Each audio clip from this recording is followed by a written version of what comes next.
শুধু মাফি করব না, যত গুনাহ তুমি করেছো এই পরিমাণ সওয়াব আমি আল্লাহ পাক রব্বুল আলামিন তোমার খাতার মধ্যে আবার নেকের দ্বারা পরিবর্তন করে দেব। বলে সুবহানাল্লাহ। জিসসে হাসিল হো সুকুনি দিল মুঝে, जिससे हासिल हो सुकूनी दिल मुझे,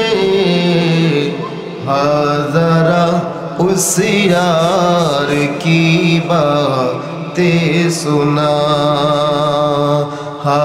ज़रा उस यार की बातें सुना, सैयदी अबरार की बातें सुना, सैयदी अबरार की बातें सुना, सबा सरकार की बातें सुना,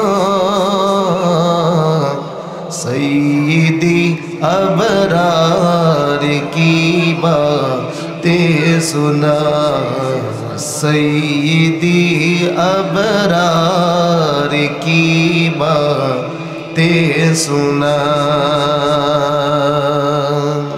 ও মুহাম্মদ, ছোট কাল থেকে তোমাকে দেখে আসতেছি, তুমি ইতিম অবস্থায়, তোমার মা নাই, তোমার বাবা হারা, তোমার শেষ সময়ে বাবা আমাকে ওসিয়ত করে গিয়েছিল আমি যেন তোমাকে ভরণ পোষণ করি, তোমার দেখাশোনা করি। অতএব তোমাকে আমি আমার স্থান থেকে বলতেছি, ভাতিজা, তুমি যেই দিনের দাওয়াত দিচ্ছ ওই যে আবু জাহেল যারা আছে তারা তোমাকে নিষেধ করতেছে, অতএব এই ধর্মের প্রচার তুমি বন্ধ করে দাও। আমার নবী, আপনার নবী যে কালেমার জন্য, যে দ্বীনের জন্য প্রেরিত হয়েছেন, আল্লাহ তাআলার একাত্মবাদের দাওয়াত দিবেন, চাচার জবান থেকে যখন এমন কথা শুনলেন বড় ব্যথিত হলেন। হায়রে চাচাকে, আপনি আমার চাচা হতে পারেন, আপনার সম্পর্ক নষ্ট হয়ে যাবে, আপনার এই সমস্ত বন্ধু বান্ধবদের মহাব্বতের মধ্যে ফাটা পড়বে, এই জন্য আপনি আমাকে কালেমার দাওয়াত থেকে বারণ করতেছেন। আপনি শুনে রাখুন খোদার কসম যে আল্লাহ তাআলার একাত্মবাদের দাওয়াত আমি দিতেছি, আমি আল্লাহ তাআলার কসম করে বলতেছি, আমার এক হাতে চন্দ্র যদি এনে দেয়, আরেক হাতে চন্দ্র যদি এনে দেয়, আরেক হাতে গোটা পৃথিবীও যদি দিয়ে দেয়, আমি আল্লাহ তাআলার একাত্মবাদের দাওয়াত থেকে আমি পিছপা হব না। সুবহানাল্লাহ। কত ধরনের লোভ দেখিয়েছেন, কত ধরনের এইভাবে লোভ দেখিয়েছেন। মক্কার কাফেররা বলেছে, মুহাম্মদ তুমি যদি টাকা পয়সা চাও তাহলে তোমাদেরকে আমাদের সম্পদের অর্ধেক সম্পদ তোমাকে আমরা দিয়ে দিব, আর যদি তুমি রূপসী সুন্দরী কোনো মেয়েকে যদি তুমি বিবাহ করতে চাও তাহলে মক্কার মধ্যে অনেক সম্ভ্রান্ত পরিবারের মেয়ে আছে, আমরা তার সাথে তোমাকে বিবাহ করায় দিব। অতএব আমাদের পথে তোমরা বাধা হয়ে দাঁড়িও না মুহাম্মদ, তুমি সহ তোমার সাথী সঙ্গীদেরকে তুমি বারণ করে দাও। অতঃপর আল্লাহ পাক রব্বুল আলামিন তিনার একাত্মবাদের দাওয়াত আরো শক্তভাবে আবু জাহেলের সামনে নবীজি উচ্চারণ করেছেন। বলেন সুবহানাল্লাহ। চাচা হে, আপনাকে আমি আরো সুন্দরভাবে বলতেছি, আপনি যাই কিছু করেন না কেন, যত বারণ আপনি আমাকে করেন, আপনিও যদি কাফেরদের মতো, আবু জাহেলের মতো আপনিও যদি আমাকে ত্যাগ করেন, তবুও বলবো আমি আপনাকেও ত্যাগ করতে পারি, আত্মীয় স্বজন সবাইকে ত্যাগ করতে পারি, কিন্তু আমি আমার মাওলাকে ত্যাগ করতে পারবো না। সুবহানাল্লাহ। আমি আমার আল্লাহকে ত্যাগ করতে পারবো না। এই জন্য নবীজি বলেন, দ্বীনের দাওয়াত যখন নবীজি এইভাবে কোনোভাবেই তাদের এই লাত ও উজ্জার মূর্তির বিরোধিতা থেকে যখন সরাইতে পারে নাই, আবু জাহেল আর একটা নতুন ফোন দিয়ে আটলো। এবার বলতেছে, মুহাম্মদ তাহলে একটা কথা বলি শোনো, ঝগড়া বিবাদ বাদ দাও, চলো মিলেমিশে কাজ করি। তুমিও আমাদের বিরোধিতা করো না, আমরাও তোমার বিরোধিতা করব না, আসো আমরা মিলে যাই। কে বলতেছেন? আবু জাহেল। এবার আসো মুহাম্মদ, তাহলে কি সেটা পারস্পরিক, কি সেটা কিভাবে হতে পারে মিলামেশা, কিভাবে হতে পারে সেটা সাথে বন্ধন পরিষ্কার করুন আমার সামনে। অত বড় আবু জাহেল বলতেছে, ও মুহাম্মদ, তুমি যেইভাবে মসজিদের মধ্যে গিয়ে ইবাদত বন্দেগী করো, তুমি যদি এইভাবে তোমার রবকে যেভাবে সেজদা করো, তুমি যদি আমাদের মন্দিরের মধ্যে গিয়ে সেইভাবে সেজদা করতে পারো, অর্থাৎ তুমিও যেভাবে তোমার আল্লাহকে সেজদা করো, আমাদের মূর্তির সামনে আয়েশা যদি তুমি সেজদা করো, আমরাও তোমার মসজিদে গিয়ে তোমার আল্লাহকে আমরা সেজদা করব। অতএব তুমিও আমাদেরকে বাধা দিও না, তুমিও আমাদের মূর্তিগুলোর ইবাদত করবে, আমরাও তোমার আল্লাহর ইবাদত করব। এইভাবে আমরা মিলে মিশে ইবাদত বন্দেগী করব বলে নাউজুবিল্লাহ। আল্লাহ পাক রব্বুল আলামিন এই আবু জাহেল যখন নবীজিকে এইভাবে কথা বলতেছেন, সাথে সাথে জিবরাইলকে পাঠিয়ে দিলেন। জিবরাইল, যাও যাও যাও, আমার বন্ধুকে গিয়ে তুমি সুন্দরভাবে জানায়া দাও। আল্লাহ পাক রব্বুল আলামিন এই ঘটনার প্রেক্ষাপটে এই আয়াত নাযিল করলেন। আল্লাহ পাক রব্বুল আলামিন বলেন, কুল আফাগায়রাল্লাহি তা'মুরুনি আ'বুদু আইয়ুহাল জাহিলুন। নবী, আপনি তাদেরকে বলে দেন, আমি যে আল্লাহ তাআলার একাত্মবাদের দাওয়াত আমি দিতেছি, আমি আল্লাহ তাআলার ইবাদত বন্দেগী করব, নামাজ পড়ব, রোজা রাখবো, দ্বীনের দাওয়াত দিব। ও মক্কার কাফের মুশরিক, ও আবু জাহেল, আইয়ুহাল জাহিলুন, ও মূর্খের দল। আবু জাহেল শব্দের অর্থ হলো মূর্খের বাপ। অতএব আল্লাহ পাক এই মূর্খ শব্দ উচ্চারণ করতেছেন, আইয়ুহাল জাহিলুন, ও মূর্খের দল। নবী, আপনি তাদেরকে বলে দেন, ও মূর্খের দল, আমি আমার আল্লাহ তাআলাকে ব্যতীত তোমাদের ওই সমস্ত লাত উজ্জার ইবাদত আমি করতে পারবো না। সুবহানাল্লাহ। অতএব কি করতে হবে? আমরা যারা মুসলমান আছি, আমাদের উপাসনালয় হলো কোথায়? মসজিদ। আমাদের উপাসনালয় কোথায়? মসজিদ। আমরা কোথায় গিয়ে নামাজ পড়ব? মসজিদে। আওয়াজ দিয়ে বলেন, আমরা কোথায় গিয়ে নামাজ পড়ব? মসজিদে। আর হিন্দুরা তাদের সেই মূর্তির সামনে তারা ইবাদত বন্দেগী করে। অতএব মন্দির আর মসজিদকে একসাথে করার কোনো সুযোগ নাই।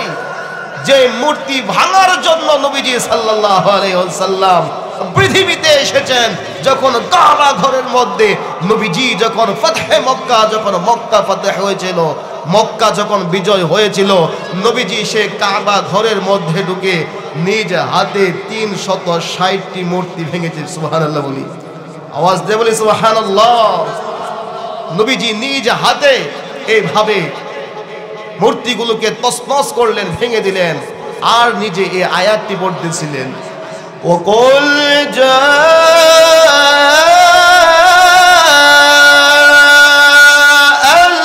হক ওয়া যাহাকাল বাতিল ইন্নাল বাতিলা কানা যাহুকা। অর্থাৎ সত্য সমাগত, মিথ্যা বিতাড়িত। সত্য যেখানে আসবে, মিথ্যা সেখানে পলায়ন করতে কি হবে? বাধ্য হবে। নবীজি নিজ হাতে কোরাল দিয়ে, এইভাবে অস্ত্র দিয়ে এই সমস্ত মূর্তিগুলোকে ভেঙে চুরমার করে দিয়েছেন। বলে সুবহানাল্লাহ। অতএব মূর্তি মূর্তির জায়গায় থাকবে, মসজিদ মসজিদের জায়গায় থাকবে, এটাকে একসাথে করার কোনো সুযোগ নাই। কথা বলেন ঠিক না ঠিক? আল্লাহ পাক বোঝার তৌফিক দান করুক বলি আমিন। অতঃপর আল্লাহ পাক রব্বুল আলামিন বলতেছেন, ওয়ালাকাদ উহিয়া ইলাইকা ওয়া ইলাল্লাযীনা মিন ক্বাবলিকা লাইন আশরাকতা লায়াহবাতান্না আমালুক লাইন আশরাকতা লায়াহবাতান্না আমালুকা ওয়া লাতাকুনান্না মিনাল খাসিরিন। আমরা তো অনেক সময় এই সমস্ত কাফেরদের প্রতারণায় প্ররোচনায় পড়ে আমরা অনেক সময় এরকম মন্দিরের মধ্যে আমরা চলে যাই, এগুলোকে আমরা সম্মান করি। অনেক সময় আমরা এরকম বিব্রতকর অবস্থায় আমরা চলে যাই, কিন্তু আল্লাহ তাআলা নবীজিকে সাবধান করে দিয়েছেন। আয়াতের মধ্যে আল্লাহ পাক বলেন, সাবধান বন্ধু, অতীতের নবীদের উপরেও আমি ওহী নাজিল করেছি, আপনাকেও আমি ওহী নাজিল করে আপনাকে আমি অবগত করে দিচ্ছি, সাবধান। লা ইয়াহবাতান্না লা ইন আশরাকতা লা ইয়াহবাতান্না আমালুকা ওয়া লা তাকুনান্না মিনাল খাসিরিন। আপনি যদি ওই কাফেরদের কথা শুনেন, আপনি যদি তাদের মূর্তির কাছে যদি আপনি চলে যান, আপনি যদি তাদের সাথে এইভাবে গিয়ে সেজদা দেন, সাবধান নবী আমার, আপনার সমস্ত আমল, যত নামাজ আপনি পড়েছেন, যত রোজা আপনি রেখেছেন, যত জিকির আজকার করেছেন, যত কোরআন তিলাওয়াত করেছেন, নবী আমার, আপনি যদি তাদের কথা শুনে এই রকম ভাবে মূর্তির কাছে যদি আপনি যান, লাইন আশরাকতা, কেমন জানি আপনি শিরিক করলেন। আল্লাহ পাক রব্বুল আলামিন বলেন, পৃথিবীর সমস্ত গুনাহ আমি মাফ করতে পারি বান্দা, তোমরা জেনে রাখো পৃথিবীর সমস্ত গুনাহ আমি মাফ করব। ইন্নাল্লাহা লা ইয়াগফিরু আন ইউশরাকা বিহি ওয়া ইয়াগফিরু মা দুনা যালিকা লিমান ইয়াশা। আল্লাহ পাক রব্বুল আলামিন বলেন, সমস্ত গুনাহ আমি ক্ষমা করব, কিন্তু যারা শিরিক করবে, আমি আল্লাহ পাক রব্বুল আলামিনের সাথে যারা শিরিক করবে, এই শিরিক গুনাহ আমি আল্লাহ পাক রব্বুল আলামিন মাফ করব না। লা ইন আশরাকতা, অতএব আপনার এই আমলটা শিরিক হয়ে যাবে। আমালুকা লা ইয়াহবাতুন্না আমালুক লা ইয়াহবাতুন্না আমালুকা ওয়া লা তাকুনান্না মিনাল খাসিরিন। নবী, আপনার সমস্ত আমল বরবাদ হয়ে যাবে, অতঃপর আপনি ক্ষতিগ্রস্তদের অন্তর্ভুক্ত হয়ে যাবেন। বলি নাউজুবিল্লাহ। তাহলে মূর্তির এই মেলায় যাওয়া যাবে নাকি আমাদের বিরত থাকতে হবে? বিরত থাকতে হবে। মুসলমানদের সন্তান কোথায় যাবে? পূজায় না মন্দিরে? কথা বলে না কেন? আমরা যারা আছি মুসলমানদের সন্তান, আমরা কোথায় যাব? পূজায় না মসজিদে? আওয়াজ দেয়া বলেন, আমরা কোথায় যাব? পূজায় না মসজিদে? আওয়াজ দেয়া বলে, কোথায় যাব? পূজায় না মসজিদে? আল্লাহ পাক তৌফিক দান করুক, বলি আমিন। হিন্দুদের মেলা এগুলো যাওয়া যাবে না। আজকে এই মেলা, এটা সেটা, এগুলো আমাদেরকে বিভিন্নভাবে আমাদের ইবাদত বন্দেগী ঘাটতি করার জন্য খুব সুকৌশলে দেখবেন এই যে মাহফিলের মধ্যে এখন মেলা বসে, এগুলোর ভিতরে এই পুতুল, এটা সেটা, আমাদের মাহফিলগুলোকে তারা কি করতেছে? এইভাবে কলুষিত করে দিচ্ছে, কিন্তু আমরা বুঝতে পারতেছি না, আমরা সেটা বুঝতে পারতেছি না। উচিত আমাদের পদক্ষেপ নেওয়া দরকার যে কোনো মাহফিলে কোনো বাজার হবে না, এই সমস্ত মেলা, এই সমস্ত বাজার, দোকানপাট, এগুলো বন্ধ করার চেষ্টা করতে হবে। আল্লাহ পাক তৌফিক দান করুক, বলি আমিন। অতঃপর আল্লাহ পাক বলেন, নবী আবার সাবধান, আপনি তাদের কথার প্রতি কর্ণপাত করবেন না। অতঃপর আল্লাহ পাক বলেন, বালিল্লাহি ফা'বুদ ওয়া কুম মিনাশ শাকিরিন। নবী, আপনি কি করতে থাকেন? আমি আল্লাহ পাক রব্বুল আলামিন আপনাকে আমার ইবাদত করার জন্য পাঠিয়েছি, আপনাকে আমি আল্লাহ তাআলার ইবাদত বন্দেগী করার জন্য পাঠিয়েছি। ইয়া আইয়ুহাল্লাযীনা আমানু রুকউ ওয়াসজুদু ওয়া'বুদু রাব্বাকুম ওয়াফআলুল খায়রা লা'আল্লাকুম তুফলিহুন। আল্লাহ পাক রব্বুল আলামিন সিজদা করার কথা বলতেছেন, রুকু করার জন্য বলতেছেন। যদি তোমরা এইভাবে নামাজ পড়ো, ইবাদত বন্দেগী করো, রুকু সিজদা করো, তাহলে তোমরা কি হয়ে যাবে? তোমরা সফল কাম হয়ে যাবে। বালিল্লাহ, সুতরাং নবী আমার বালিল্লাহ ফা'বুদ, আপনি ইবাদত বন্দেগী করুন।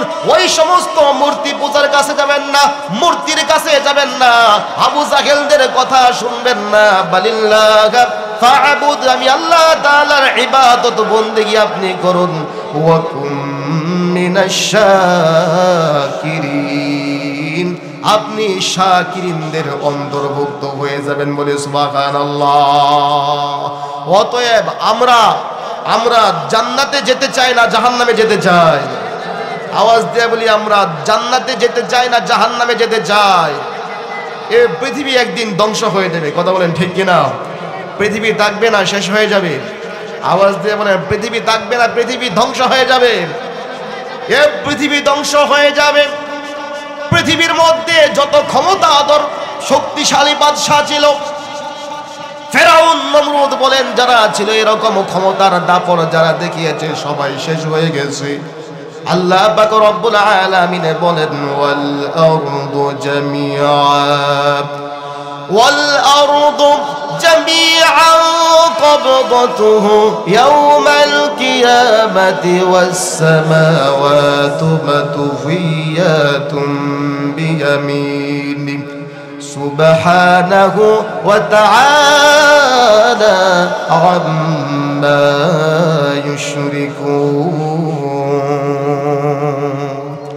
আল্লাহ পাক রব্বুল আলামিন বলবেন, যখন পৃথিবীর বয়স শেষ হয়ে যাবে, পৃথিবীর হায়াত যখন শেষ হয়ে যাবে, লা তাকুমুস সাআতু ইল্লাল্লাহ, পৃথিবীর জমিনের মধ্যে আল্লাহ পাক রব্বুল আলামিনের পবিত্র নাম নেওয়ার মতো একজন মানুষও যখন জমিনে পাওয়া যাবে না, আল্লাহ পাক রব্বুল আলামিন হযরত জিবরাইল আলাইহিস সালাতু ওয়াস সালামকে পৃথিবীর মধ্যে পাঠাবেন। জিবরাইল, যাও পৃথিবীর মধ্যে গিয়ে একটা জরিপ করো যে একজন ভালো মানুষ পৃথিবীর মধ্যে বসবাস করতেছে কিনা, একজন মানুষ পৃথিবীর মধ্যে জমিনের মধ্যে পাওয়া যায় কিনা। জিবরাইল, তুমি যাও, গোটা পৃথিবী এক প্রান্ত থেকে আর এক প্রান্ত তুমি বিচরণ করো, একজন মানুষও যদি খাঁটি মুমিন পাওয়া যায়, আমি আল্লাহ পাক রব্বুল আলামিন পৃথিবী ধ্বংস করব না। বলে সুবহানাল্লাহ। আল্লাহ পাক রব্বুল আলামিনের আদেশ পাওয়ার সাথে সাথে জিবরাইল জমিনের মধ্যে বিচরণ করবেন, গোটা পৃথিবী জরিপ করে দেখবেন, গোটা পৃথিবীর মধ্যে একজন মুমিনও পাওয়া যাচ্ছে না, একটা ভালো মানুষও পাওয়া যাচ্ছে না। প্রত্যেকটা মানুষ দেখা যাবে কোনো বৈধ সন্তান নেই, গোটা পৃথিবীতে যারও সন্তানে ভরপুর হয়ে গেছে। বলি নাউজুবিল্লাহ। যারও সন্তান এরকম ভাবে পিতৃ পরিচয়হীন অবৈধ সন্তান সব পৃথিবীর মধ্যে ভরপুর হয়ে গেছে। আপনারা বলতে পারেন হুজুর কিভাবে? এইভাবে যারও সন্তান কিভাবে হবে? আজকে সমাজের মধ্যে দেখা যায় স্বামী স্ত্রী হালকা একটু ঝগড়া হয়, ঝগড়া হওয়ার ভেতরে রাগান্বিত হয়ে এমন ভাবে তালাক দেয়, এক তালাক, দুই তালাক, তিন তালাক, তোর 14 গোষ্ঠী পর্যন্ত তালাক দিয়ে দেয়। কথা বলেন ঠিক কিনা?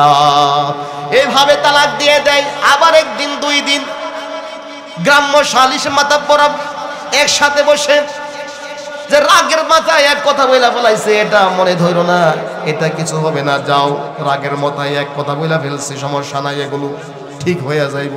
এইভাবে কি করে দেয়? মিলমিশ করে দেয়। এখন এই যে মিলমিশ করে দিল, কিন্তু আল্লাহ পাক রব্বুল আলামিন বলেন যে এইভাবে যে মিলমিশ করে দিল, তাদের মধ্যে যে সংসার হবে, কথাবার্তা হবে, যে সন্তান হবে, সবগুলো সন্তান হবে যারও সন্তান। শুধু তাই না, আজকে শুধু এইভাবেই যারও সন্তান হয় না, আজকে আমরা যারা রাজনীতি আমরা যারা করি, অনেকেই বলে আমরা শরীয়ত দিয়ে দেশ চালাইব না, শরীয়তের বিশ্বাসী আমরা না। এইরকম নেতাও আমাদের দেশের মধ্যে আছে না? নাই। তারা কি বলে? শরীয়ত দিয়ে আমরা দেশ চালাইব না, আমরা শরীয়তের বিশ্বাসী না। মুসলমানদের সন্তান এরকম কথা বলে, আল্লাহর কসম করে বলি, এই কথাটা বলতে দেরি হয়েছে, সাথে সাথে তার তালাক হইতে দেরি হয় নাই, ওই লোকটা মুরতাদ হতে দেরি হয় নাই। যতদিন পর্যন্ত সে ঘর সংসার করবে, যতদিন পর্যন্ত সে ঘর সংসার করবে অবৈধ হবে, সব সম্পর্ক হারাম হবে।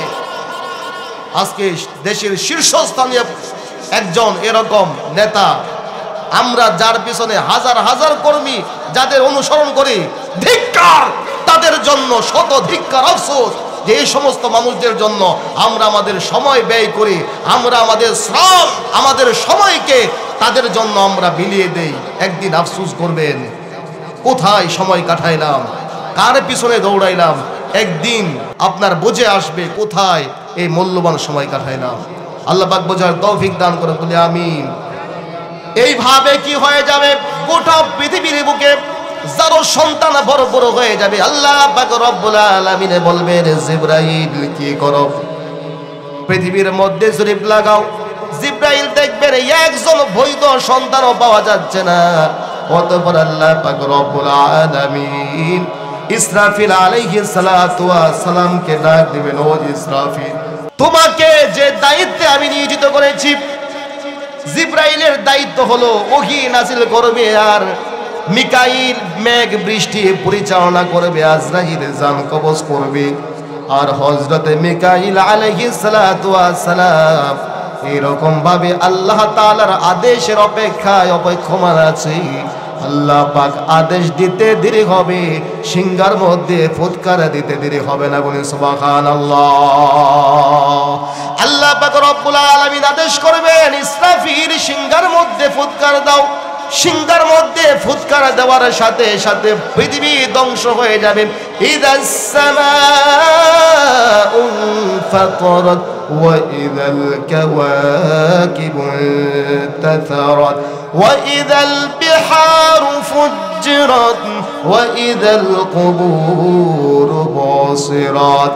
এইভাবে সিংহার মধ্যে যখন ফুৎকার দিবে, আকাশের নক্ষত্র তারকারাজিগুলো খসে খসে জমিনের মধ্যে পড়ে যাবে।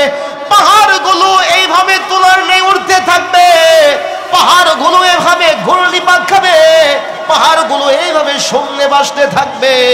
সমুদ্রের মধ্যে এমন তরঙ্গ সৃষ্টি হবে, সমুদ্রের তল দেশ থেকে আগুন উতলিয়ে উঠবে, আকাশ ভেঙে পড়বে, চৌচির হয়ে যাবে, গোটা পৃথিবীটা তছনছ হয়ে যাবে, আগুন জ্বলে উঠবে সাগরের মধ্যে, একটা ধ্বংস লীলা শুরু হয়ে যাবে।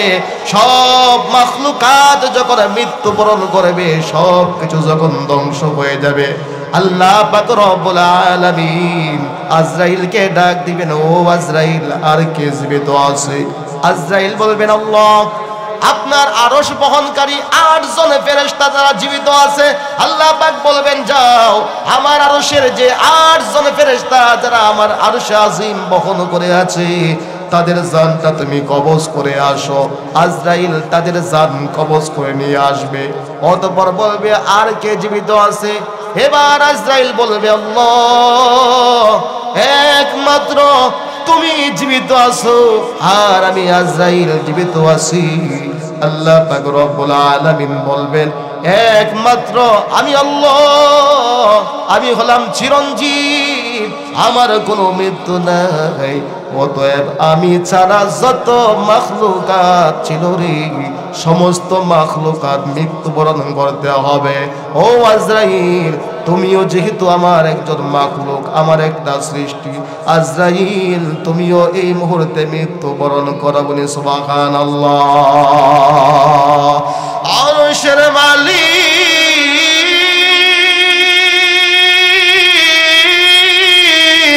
দয়াময় প্রভু,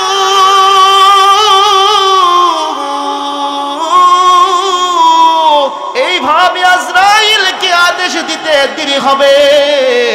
আজরাইল আল্লাহ পাক রব্বুল আলামিনের আদেশ পাওয়ার সাথে সাথে এমন বিকট একটা চিৎকার দিবে, এমন চিৎকার দিবে, মুফাসসিরিন কিরাম লেখেন, এই যে আসমান জমিন ধ্বংস হয়ে গেছে, এরপরেও এত কিছুর ভিতরেও যদি একটা মানুষ জীবিত থাকতো, ওই আজরাইল যে বিকট একটা চিৎকার দিয়েছে, ওই চিৎকারটা শুনিয়া ওই সময় ওই মানুষটাও তৎক্ষণাৎ কলিজা ফাটিয়া সে জমিনে মৃত্যুবরণ করত।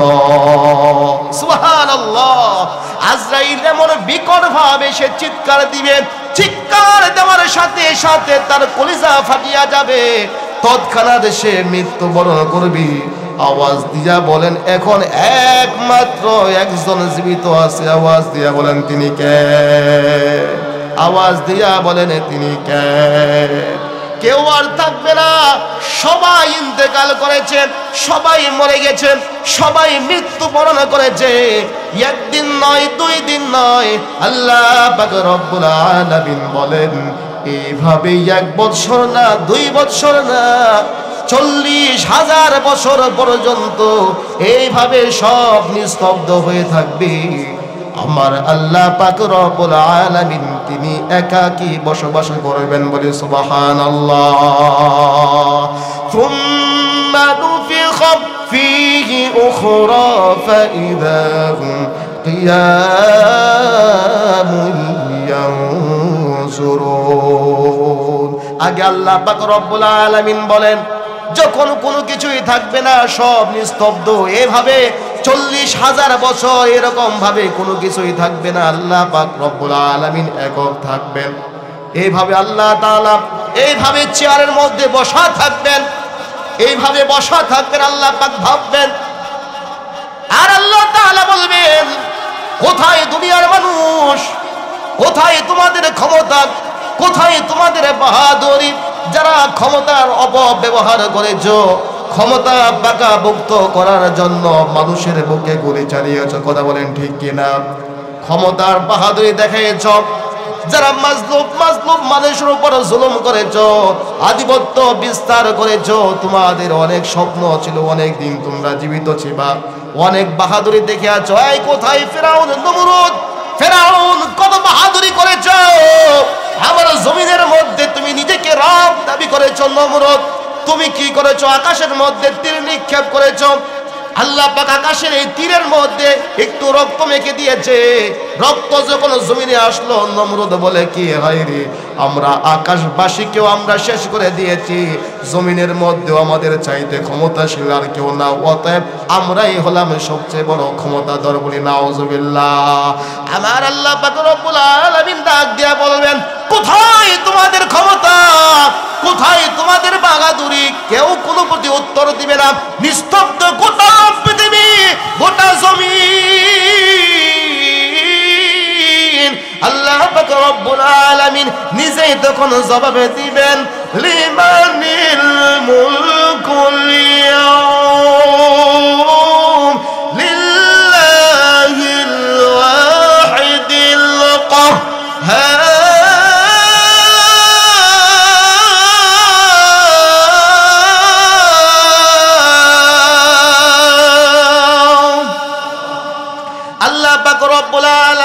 নিজেই তখন জবাব দিবেন, আজকে এই হাসরের ময়দানের মালিক কেউ না, আজকে হাসরের ময়দানের মালিক একমাত্র ক্ষমতাধর একজন আছেন। আওয়াজ দিয়া বলেন তিনি কে? আওয়াজ দিয়া বলেন তিনি কে? অতঃপর আল্লাহ পাক রব্বুল আলামিন বলেন, وأشرقت الأرض بنور ربها ووضع الكتاب وجيء بالنبيين والشهداء। এর আগে আল্লাহ তাআলা বলেন, আগে আল্লাহ পাক বলেন, সুম্মা নুফিখা ফীহি উখরা। কেউ যখন আর থাকবে না, একমাত্র আল্লাহ পাক থাকবে। অতঃপর আল্লাহ তাআলা আবার ইসরাফিলকে আদেশ করবেন, ثم نفخ فيه أخرى فإذا هم قيام ينظرون। ইসরাফিল কোথায় আছো? আবার তুমি দ্বন্দ্বয়মান হও, আবার সিংহার মধ্যে ফুৎকার দাও। সিংহার মধ্যে ইসরাফিল আবার যখন শেষবারের মতো সিংহার মধ্যে ফুৎকার দিবেন, মুফাসসিরিন কিরাম লেখেন, প্রত্যেকটা মানুষ যেখানে মৃত্যুবরণ করেছিল, যে যেখানে মৃত্যুবরণ করেছে, কেউ সাগরে মৃত্যুবরণ করেছে, কেউ এইভাবে রাস্তাঘাটে মৃত্যুবরণ করেছে, কাউকে কবরস্থ করা হয়েছে, যাকে যেখানে দাফন করা হয়েছে, প্রত্যেকটা মানুষ তার নিজ নিজ আপন স্থান থেকে যখন ইসরাফিল সিংহায় ফুৎকার দিবেন, প্রত্যেকটা মানুষ পুনরায় আবার দ্বন্দ্বয়মান হবে। সুবহানাল্লাহ। তাহলে কি ইসরাফিলের সিঙ্গার সর্বশেষ যেটা ফুৎকার দিবেন, কেউ বলেছেন 2 বার দিবেন, কেউ বলেছেন 3 বার দিবেন, অর্থাৎ শেষ যে ফুৎকারটা দিবেন ওই সময় চন্দ্র তো থাকবে না, সূর্য তো থাকবে না, আলো কোনো কিছু থাকবে না। আল্লাহ পাক কি বলেন, ওয়া আশরাকাতিল আরদু বিনুরি রাব্বিহা, আল্লাহ পাকের কুদরতি নূর দ্বারা এভাবে একটা আলোকিত হবে। সুবহানাল্লাহ বলবেন না, আলোকিত হবে। অতঃপর মানুষগুলো আবার দণ্ডায়মান হবে। এই মানুষগুলো যে যেখানে দাফন করা হয়েছে সর্বপ্রথম কে দণ্ডায়মান হবে জানেন আপনারা?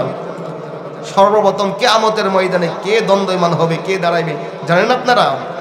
আমার আল্লাহ পাক রব্বুল আলামিন বলেন, সর্বপ্রথম যে মানুষটা আমি দণ্ডায়মান করব তিনি আর কেহ নয়, তিনি হলেন আমার নবী, আপনার নবী রাহমাতুল লিল আলামিন। বলে সুবহানাল্লাহ। ইসরাফিল আলাইহিস সালাতু ওয়াস সালামের সর্বশেষ ফুৎকারের দেওয়ার সাথে সাথে সেই নবীজি রওজা পাকে মদিনাতুল মুনাওয়ারা সবুজ গম্বুজের নিচ থেকে আল্লাহ পাক রব্বুল আলামিন আমার নবী, আপনার নবীকে দণ্ডায়মান করাইবেন। বলে সুবহানাল্লাহ।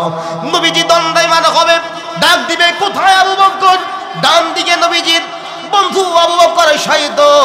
আবার ডাক দিবেন, কোথায় ওমর? ওমর দাঁড়াবে, আবু বকর দাঁড়াবে। কোথায় আলী, ওসমান? দাঁড়াও, সবাই একসাথে দাঁড়াইবে। অতঃপর জান্নাতুল বাকির জান্নাতুল বাকির যে সমস্ত সাহাবীরা কবরস্থ ছিল নবীর আশেপাশে যারা এইভাবে দাফন হয়েছিল, অতঃপর নবীজির সমস্ত উম্মতদেরকে নিয়ে আমার নবী, আপনার নবী হাসরের ময়দানের দিকে তিনি অগ্রসর হতে থাকবেন। বলে সুবহানাল্লাহ। আমার নবী, আপনার নবী এইভাবে হাসরের ময়দানের দিকে, অর্থাৎ যেখানে বিচার কার্য শুরু হবে ওই দিকে নবীজি যাওয়া শুরু করবেন। সমস্ত নবী তাদের উম্মতদেরকে নিয়ে একসাথে হবেন। আমার নবী, আপনার নবী আল্লাহ তাআলার সামনে উম্মতদেরকে নিয়ে একসাথে হবেন। হঠাৎ দেখা যায় হযরত আদম আলাইহিস সালাতু ওয়াস সালাম নবীজিকে ডাক দিয়ে বলতেছে, ও মুহাম্মদ, তাকিয়ে দেখো, তোমার একজন গুনাহগার উম্মত, তার আমলনামা মিজানের মধ্যে ওজন দেওয়া হয়েছে, কিন্তু আল্লাহ তাআলার ফেরেশতারা তার আমলনামা, তার ওজনটা হালকা হয়ে যাওয়ার কারণে জাহান্নামের ফেরেশতারা তাকে গ্রেফতার করেছে। আমার নবী, আপনার নবী আর থাকতে পারলেন না। উম্মতের জন্য এত মায়া, এত মায়া, উম্মতের জন্য এত দরদ, এত দরদ আমরা বুঝতে পারি না। এখনো দয়াল নবী, মায়ার নবী রাহমাতুল লিল আলামিন রওজা মুবারকে শুই এখনো উম্মতের জন্য চোখের পানি ঝরতেছে। বলে সুবহানাল্লাহ। এখনো নবী কান্না করতেছে। নবীজি আমাদের চিন্তায় মগ্ন, এখনো নবীজি কান্না করতেছে। বিশ্বাস করবেন না, আদম আলাইহিস সালাম যখন বলবেন তোমার একজন উম্মতকে ফেরেশতারা গ্রেফতার করেছে, জাহান্নামের ফেরেশতারা, নবীজি দৌড় দিবেন, সামনে গিয়ে হাজির হবেন। ও ফেরেশতারা, কোথায় নিয়ে যাচ্ছ? আমার এই গুনাহগার উম্মতকে তোমরা নিতে পারবে না। বলবেন, ইয়া রাসূলুল্লাহ, আপনার এই উম্মতের নেকের পাল্লা হালকা হয়ে গেছে, এজন্য সে অপরাধী। আমার আল্লাহ পাক রব্বুল আলামিন প্রিয় হাবিবের সব কিছু অবস্থা পর্যবেক্ষণ করতেছে। বলি সুবহানাল্লাহ। আল্লাহ পাক রব্বুল আলামিন এর ভিতরে এই মিজানের পাল্লাকে হুকুম করলেন, এরে পাল্লা, আমার বন্ধুকে আমি দুনিয়ার বুকে কষ্ট দিয়েছি, অনেক যন্ত্রণা, অনেক দুঃখ কষ্ট সহ্য করেছে। এই হাসরের ময়দানে, আজকে এই হাসরের ময়দানে আমার সামনে আমার বন্ধু কষ্ট করবে, আমি সহ্য করতে পারবো না। কিতাবের মধ্যে লেখেন হযরত আদম আলাইহিস সালাতু ওয়াস সালাম থেকে অদ্যাবধি পর্যন্ত যত নবী রাসূল আল্লাহ পাক রব্বুল আলামিন পাঠিয়েছেন, সমস্ত নবীদের কষ্ট, দুঃখ, কষ্ট যদি এক পাল্লার মধ্যে রাখা হয়, আমার নবী, আপনার নবীর কষ্ট যদি এক পাল্লায় রাখা হয়, আমার নবীর দুঃখ কষ্টই বেশি বাড়ি হয়ে যাবে। সুবহানাল্লাহ। অতঃপর আল্লাহ পাক বলবেন, ও মিজানের পাল্লা, আমার দোস্ত, আমার প্যারা হাবিব দুনিয়ার বুকে কষ্ট করেছে, আজকে হাসরের ময়দানে আমি কষ্ট দেব না, না, না। আজকে আমার বন্ধু আজকে এখানে সম্মানিত হবে। অতএব মিজানের পাল্লা তুমি হালকা হয়ে যাও, আর নেকের পাল্লা যেটা আছে তুমি ভারী হয়ে যাও। বলে সুবহানাল্লাহ।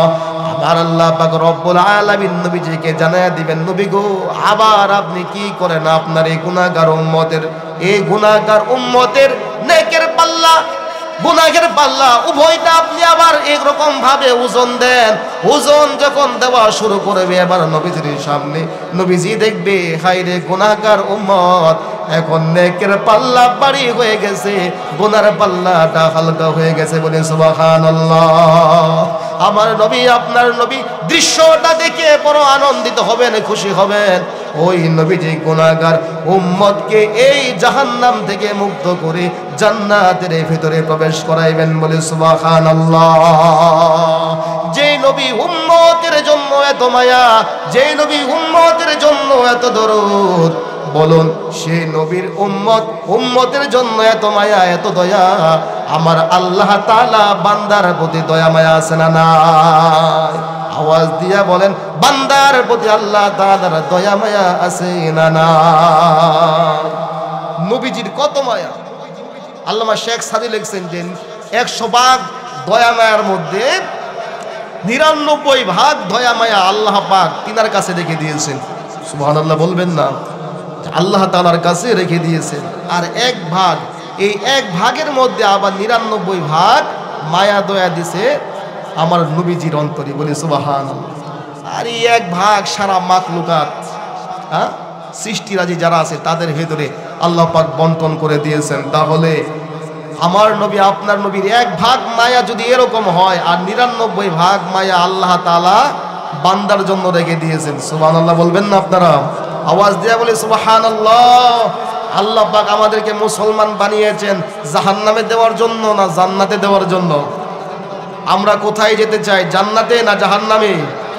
আওয়াজ দেয়া বলেন, আমরা কোথায় যেতে চাই, জান্নাতে না জাহান্নামে? আওয়াজ দিয়া বলেন, কোথায় যেতে চাই, জান্নাতে না জাহান্নামে?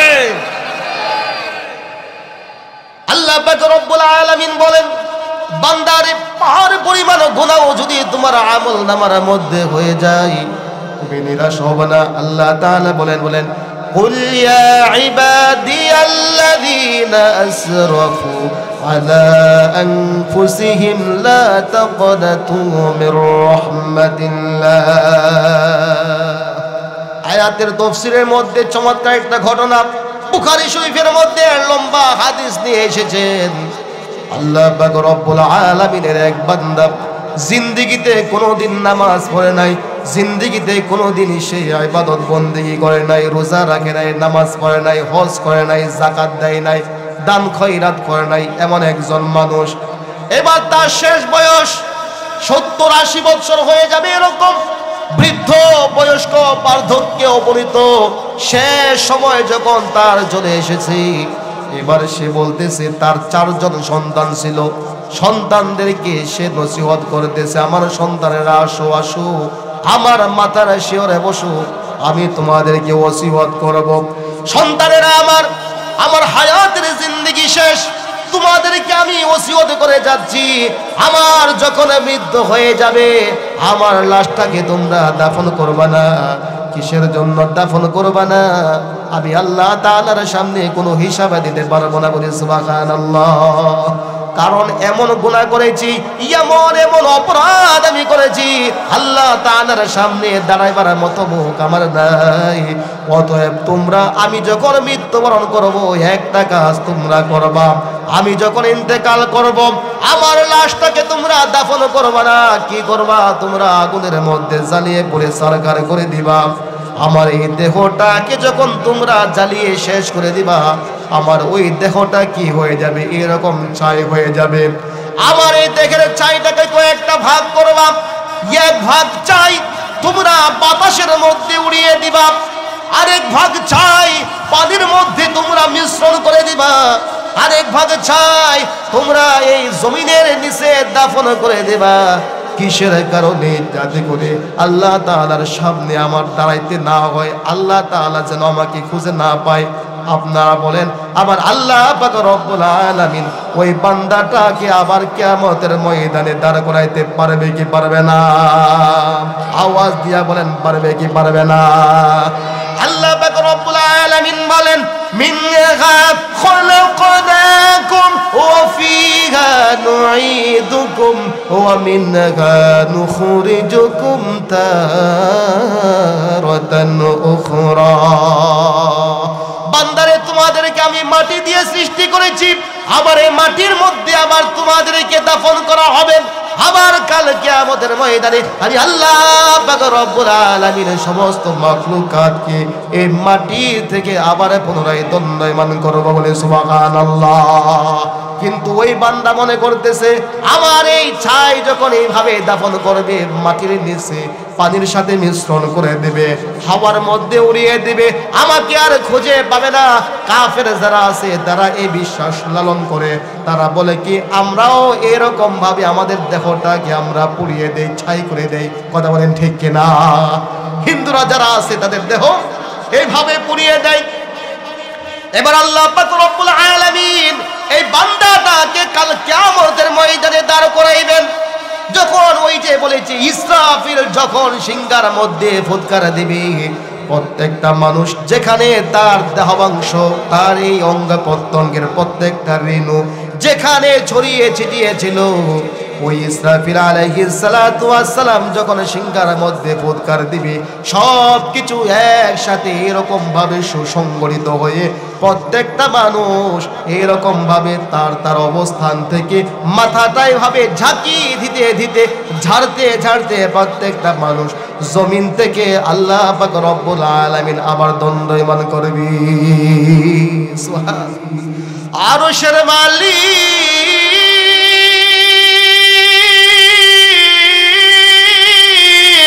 দয়াময় প্রভু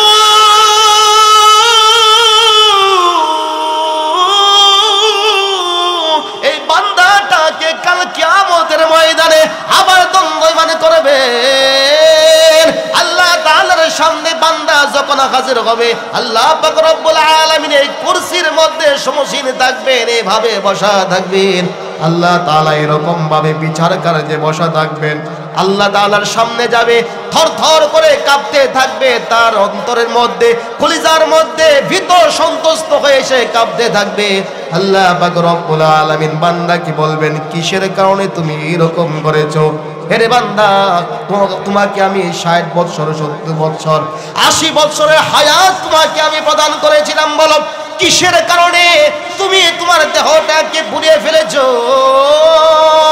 এবারে বান্দা জবাব দেই, ও আল্লাহ, এমন সুন্দর হায়াত তুমি আমাকে দিয়েছিলে, সুস্বাস্থ্য সুন্দর দেহের অধিকারী বানিয়ে তুমি আমাকে পাঠিয়েছিলে, কিন্তু আমি হতভাগা, জীবনের শেষ বয়সে এসে দেখি আমার গায়ে শক্তি নাই, ভাত খাবো সেটাও খাইতে পারি না, হাঁটা চলা করবো গায়ের মধ্যে শক্তি নাই, দাঁড়াইতে পারি না, আমি দুর্বল হয়ে গেলাম। শেষ পর্যন্ত চিন্তা করলাম, খাইরি কোনো কিছু নেক আমল করতে পারলাম না, কোন মুখ নিয়ে আপনার সামনে আমি দাঁড়াইবো? এই জন্য আপনার সামনে যেন আমার দাঁড়াইতে না হয়, এই জন্য আমার সন্তানদেরকে আমি ওসিয়ত করেছি, আমার দেহগুলা যেন তারা পুড়িয়ে এইভাবে ছাই করে, আগুনের মধ্যে ছাই করে, পানির মধ্যে মিশ্রণ করে দেয়, জমিনের মধ্যে দাফন করে দেয়, হাওয়ার মধ্যে যেন উড়িয়ে দেয়। এই জন্য একমাত্র আপনার ভয়ের কারণে আমি এরকম করেছি বলে সুবহানাল্লাহ। আল্লাহ পাক রব্বুল আলামিন ডাক দিয়ে বলবেন, হে আমার বান্দা, আয় আয় আয় আমার কাছে আয়, আমি আল্লাহ এমন কঠিন হৃদয়ের না, আমি এমন অবিচার তোমার প্রতি করব না।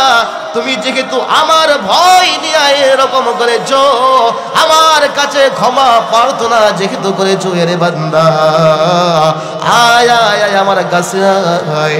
কোনো নেক আমল যদিও তুমি না করে থাকো, কিন্তু যেহেতু আমি আল্লাহ পাক রব্বুল আলামিনকে তুমি ভয় করেছো, বান্দা আয় আয় আয়, এই মুহূর্তে তোর জিন্দেগির সমস্ত গুনাহ খাতাকে আমি আল্লাহ পাক রব্বুল আলামিন মাফ করিয়া জান্নাতে যাওয়ার পারমিশন আমি তোমাকে প্রদান করে দিলাম।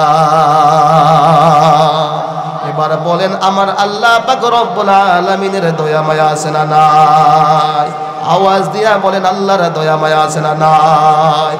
আল্লাহ পাক রব্বুল আলামিন বলেন, বান্দা তুমি যদি আমার কাছে তওবা করো, তুমি যদি আমার কাছে ক্ষমা প্রার্থনা করো, তোমার আমলনামার মধ্যে যে সমস্ত গুনাহ আছে আমি আল্লাহ পাক রব্বুল আলামিন এমন ভাবে মোচন করে দেব।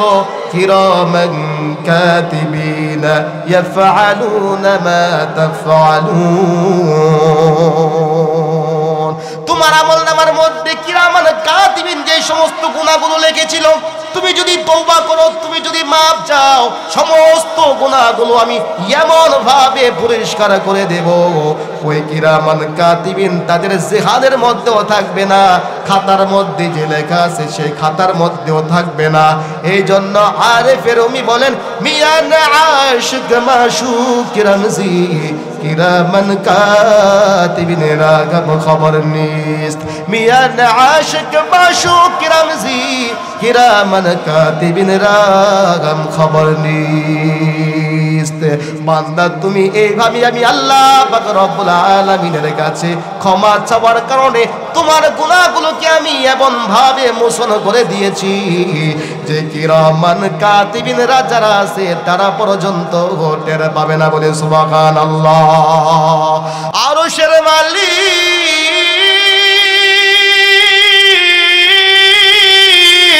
দয়াময় প্রভু এই বান্দাকে ডাক দিয়া বলে, রে বান্দা, শুধু তোমাকে আমি মাফ না, শুধু মাফই করব না, যত গুনাহ তুমি করেছো এই পরিমাণ সওয়াব আমি আল্লাহ পাক রব্বুল আলামিন তোমার খাতার মধ্যে আবার নেকের দ্বারা পরিবর্তন করে দেব। বলে সুবহানাল্লাহ। ফাউলাইকা ইউবাদদিলুল্লাহু সাইয়্যাতিহিম হাসানাত। আল্লাহ পাক বলেন সমস্ত পাপগুলোর পরিবর্তে নেক দ্বারা তোমার আমলনামা পরিবর্তন করে দেব। বলে সুবহানাল্লাহ। অতএব আল্লাহ তাআলার কাছে ক্ষমা তওবা করার দরকার আছে না নাই? পৃথিবীর বুকে যেমন আমরা পাহাড়ের মধ্যে কি পড়ে এইরকম ভাবে মিসাইল পড়ে, ফিলিস্তিনি ক্ষেপণাস্ত্র পড়লে বিল্ডিং ধ্বংস হয়ে যায়, এরকম ভাবে পাহাড় ধ্বংস হয়ে যায়। আপনার গুনাহ নামক পাহাড়ের মধ্যে এক ফোঁটা চোখের পানি যদি আপনি ছাড়তে পারেন, আমার আল্লাহ পাক রব্বুল আলামিন বলেন এই এক ফোঁটা চোখের পানি এমন মিসাইল ফিলিস্তিন, এরকম ফিলিস্তিনি ক্ষেপণাস্ত্র এটম বুম থেকেও এর চাইতো কোটি গুণ শক্তিশালী। তোমার আমলনামার গুনাহগুলোকে ধূলিসাৎ করিয়া এক ফোঁটা চোখের পানি তোমাকে জান্নাতে যাওয়ার জন্য কবুল করে নিবি। সুবহানাল্লাহ। এই জন্য ইনশাআল্লাহ আজকে এই ওয়াজ মাহফিল থেকে আমরা প্রত্যেকে তওবা করব, ইস্তেগফার পাঠ করব, তওবা করে ইনশাআল্লাহ আল্লাহ তাআলার কাছে আমরা মাপ চাইবো। ইনশাআল্লাহ পারবো তো সবাই? ইনশাআল্লাহ। আল্লাহ পাক রব্বুল আলামিন আমাদের প্রত্যেকের অন্তরে কোরআনের মহব্বত, দেশের মহব্বত, ইসলামের মহব্বত বদ্ধমূল করে দেখ। সবাই বলি আল্লাহুম্মা আমিন। শেষ কথা বলতে চাই, আগামীকাল সেই কাদিয়ানীদের বিরুদ্ধে সমাবেশ। এই মুসলমানদের দেশ, এই মুসলমানের দেশের মধ্যে থেকে তারা এই মুসলমানদের বিরুদ্ধে তারা কথাবার্তা বলবে। মুসলমানদের নবীর সর্বশ্রেষ্ঠ, আমরা সব কিছু করতে পারি, কিন্তু নবীজির বিরুদ্ধে অবস্থান করলে আমরা সহ্য করতে পারি না। দেখবেন সারাদিন নামাজ পড়ে না, তারপরেও যদি ওই মানুষটার সামনে নবীকে নিয়ে একটু অন্যরকম কথাবার্তা বলে, নবীর শান নিয়ে যদি কেউ বেয়াদবি করে, নামাজ পড়ি না, রোজা রাখি না, কিন্তু এটা আমরা বরদাস্ত করতে পারি না। এই কাদিয়ানী সম্প্রদায় আজকে তারা আমার নবী আপনার নবীকে তারা স্বীকার করে না, শেষ নবী হিসেবে স্বীকার করে না। নাউজুবিল্লাহ বলবেন না? আমরা বলতে চাই এই কাদিয়ানী সম্প্রদায়কে অনতিবিলম্বে এই বাংলাদেশে অমুসলিম ঘোষণা করতে হবে। কথা বলেন ঠিক না ঠিক? এই কাদিয়ানীদের বিরুদ্ধে আমাদেরকে অবস্থান গ্রহণ করতে হবে, তাদের বিরুদ্ধে আমাদেরকে প্রতিজ্ঞা করতে হবে। বাংলাদেশে যদি থাকতে হয় তাহলে অমুসলিম হয়ে থাকবে, মুসলমান হয়ে এই সমস্ত কাদিয়ানী সন্ত্রাসীদেরকে, ইসরায়েলের পাশ্চাত্যের এই সমস্ত স্বৈরাচারদেরকে, এই সমস্ত ইহুদিদের দূষরদেরকে মুসলমানদের জমিনে বসবাস করতে দেওয়া হবে না। কথা বলেন ঠিক না ঠিক? কাদিয়ানীরা কাফের কাফের কাফের কাফের কাফের কাদিয়ানী, বন্ধ করো ইহুদির ওই দালালদের শয়তানি। ঠিক না? কাদিয়ানিরা কাফের কাফের কাফের কাদিয়ানি, বন্ধ করো ইহুদির ওই দালালের শয়তানি। কাদিয়ানিদের চামচাগুলো যেটাই পাবে ধারে, হাতুড় দিয়া আঘাত করো ওদের মাথায় ঘাড়ে। বঙ্গোপসাগরের মধ্যে বস্তায় ভরে ফেলো, মেঘনা নদীর মধ্যে ওদের বস্তায় ভরে ফেলো। কাদিয়ানিদের আস্তানাতে ঝালো আগুন জ্বালো, কাদিয়ানিরা কাফের কাফের কাফের কাদিয়ানি, বন্ধ করো ইহুদির ওই দালালের শয়তানি। আল্লাহ পাক রব্বুল আলামিন সমস্ত ষড়যন্ত্র থেকে আমাদের এই জমিনকে, আমাদের ঈমান আমলকে আল্লাহ পাক হেফাজত করুক। সবাই বলি আল্লাহুম্মা আমিন। আসসালামু আলাইকুম ওয়া রাহমাতুল্লাহি ওয়া বারাকাতুহু।